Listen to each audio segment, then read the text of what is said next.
கூட்டணி கட்சிகள் ஆட்சியில் பங்கு கேட்பதால் திமுக கூட்டணி நிலைக்குமா என்பதே சந்தேகம் என்று அதிமுக பொதுச் செயலாளர் எடப்பாடி பழனிசாமி தெரிவித்துள்ளார்.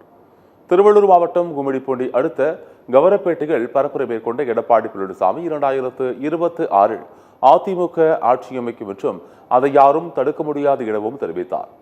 திமுக அளித்த வாக்குறுதிகளை நிறைவேற்றவில்லை என்று கூறிய அவர் 100 நாள் வேலை திட்டம் குறித்து ஸ்டாலின் பொய் பிரச்சாரம் செய்து வருகிறார் என்றும் குற்றம் சாட்டினார்.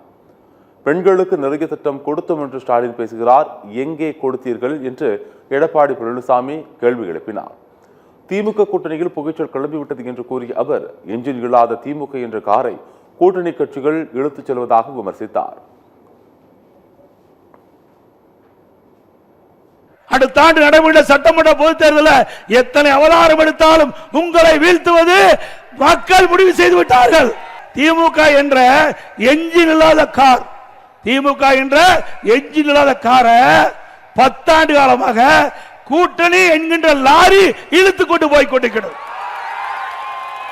காங்கிரஸ் கட்சி திமுக ஆட்சிக்கு வந்தா பங்கு கொடுக்க வேண்டும் என்று மேலிட பொறுப்பாளர் சொல்றாரு, திருமாவளவன் சொல்றார், சூழ்நிலைக்கு தக்கவாறு நாங்கள் ஆட்சியிலே பங்கு கேட்போம் என்று சொல்றார்.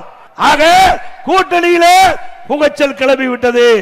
100 நாள் வேலை திட்டம் பொய்யான அவதூறான செய்தியை பரப்பி மக்களிடத்தில் குழப்பி அடுத்த ஆண்டு நடைபெறுகின்ற சட்டமன்ற பொதுத் தேர்தலில் அவருடைய வாக்குகளை பெறுவதற்காக திரு ஸ்டாலின் மாடல் அரசு எடுக்கின்ற நாடகம் என்பதை நீங்கள் எண்ணி பார்க்க வேண்டும்.